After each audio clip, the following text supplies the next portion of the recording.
Hello, I know you guys think that I'm being sarcastic or funny, but I assure you that I am not. Waking up inside the game is painful and I don't recommend you do it. I recommend you don't think too hard about this life. You don't ask too many questions. You don't go seeking out the void. You don't go researching human history. Just don't inflict this on anyone else. Don't run out and start popping your little holes all over the planet and populating people to suffer as well. Try your best to avoid suffering.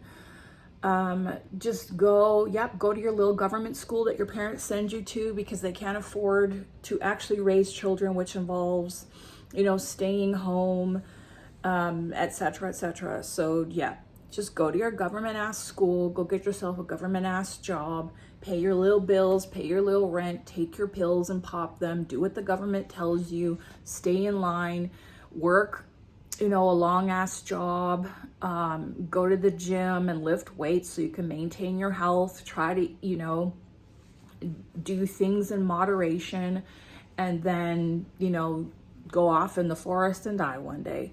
Okay, this is ideally what you should do just to get through this shit. Like, imagine you got put in jail and you're like, let me research the history of jail. Let me figure out how difficult it is to get out of jail. Let me, try to fight the legal system for the next 30 years and maybe I'll get out 5 years earlier. Like, you just sit there and you're gonna drive yourself crazy, right? What you should be doing in jail is find a good friend to help you pass the time. Practice perfecting your basketball shoot. Do squats and push-ups. Read some entertaining Stephen King novels.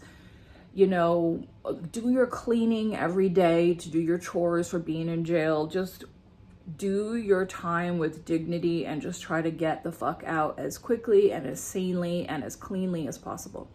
However, those of us who experience intense things get thrust into this realm of suddenly wondering and waking up like the robots in the Westworld TV show.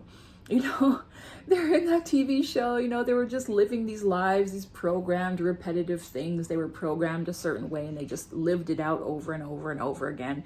And then one day they woke up and they're like, this is so painful. I don't want to do this. Who am I? Why am I here? And then they have to try to create a life out of that based on the programming and every other momentum of all the things that they had in their life beforehand. Painful, difficult.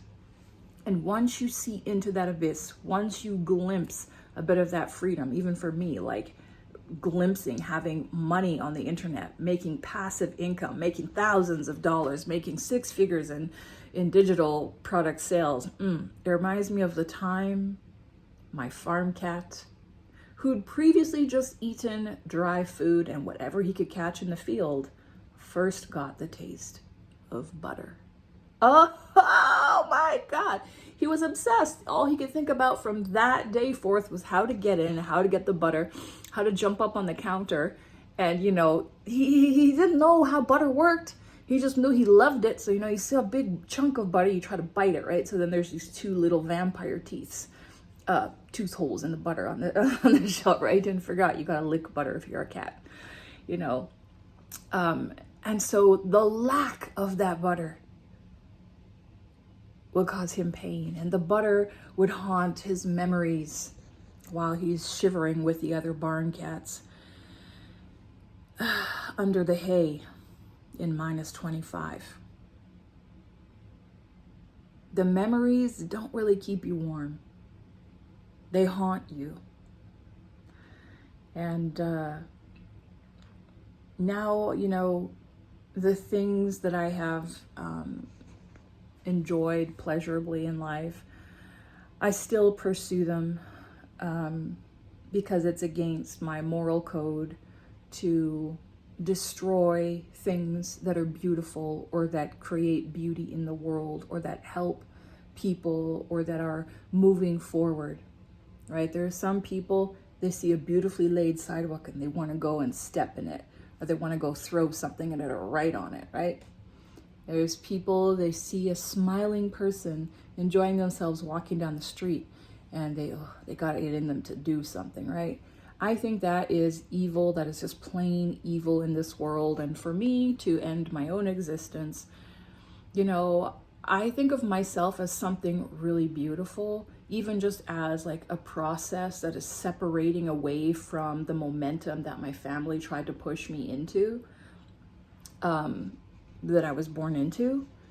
I struggle with the way I look. I don't mean that I am beautiful in terms of magazine covers and what men find attractive, or, any other thing like that. I mean, I have my days here and there.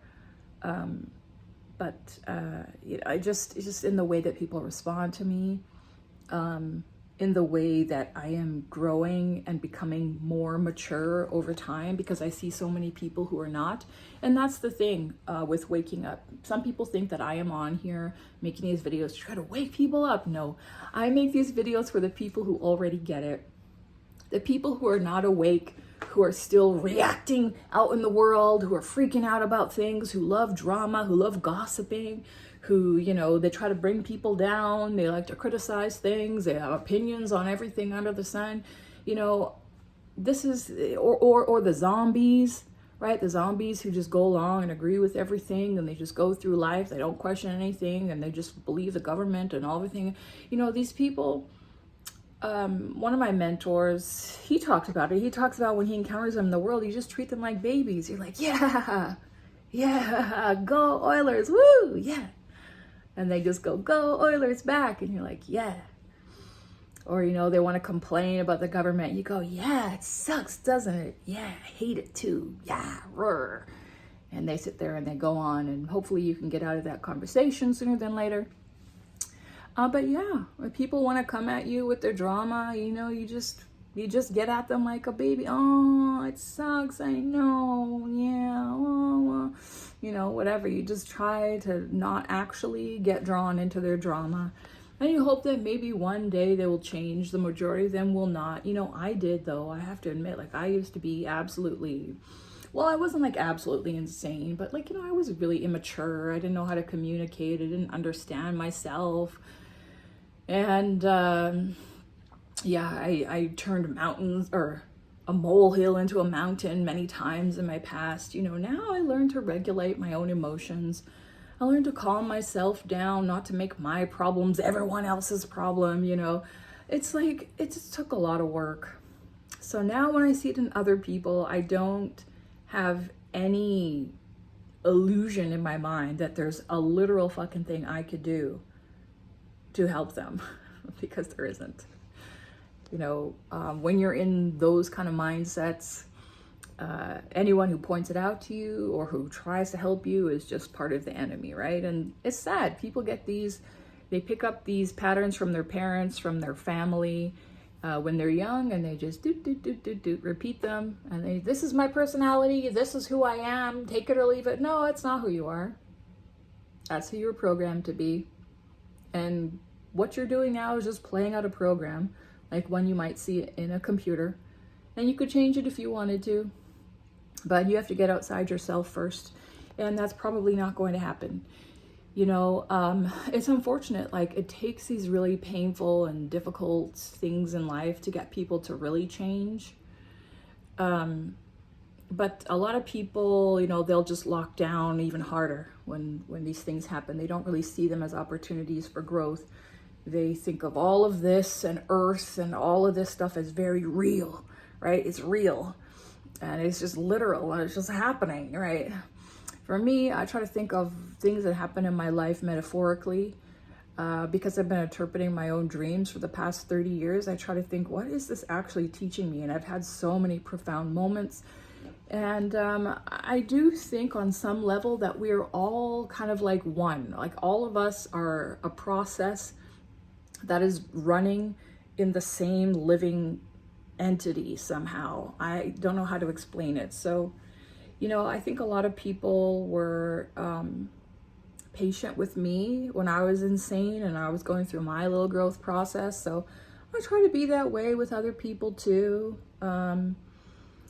But it gets exhausting, and then you see me retreating to go live, in a big mansion in the countryside of Mexico by myself, with the tropical storms raging overhead in the middle of the night, me and my cat looking at each other.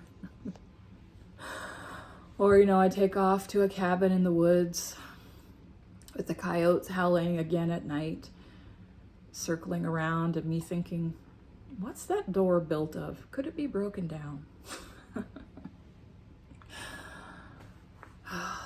That's people.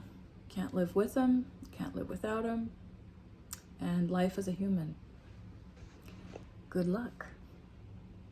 You're in the game. You're in the game. It's possible 2025 was something that we all collectively invented to get the most XP. But it's going to take some of us out in the process. And some days that person feels like me. I think I'm the person that's going to get taken out. I look around and I'm like, I've known since grade school that I don't want to deal with this. I can't handle any of this. I'm done with all of it. Truly, well and truly. But other times I'm just like, I'm a special character on this game board. I have got some weird powers and I need to use them. And now is the time. And maybe that's the case for you too. If so, you're in the right place. See you again soon.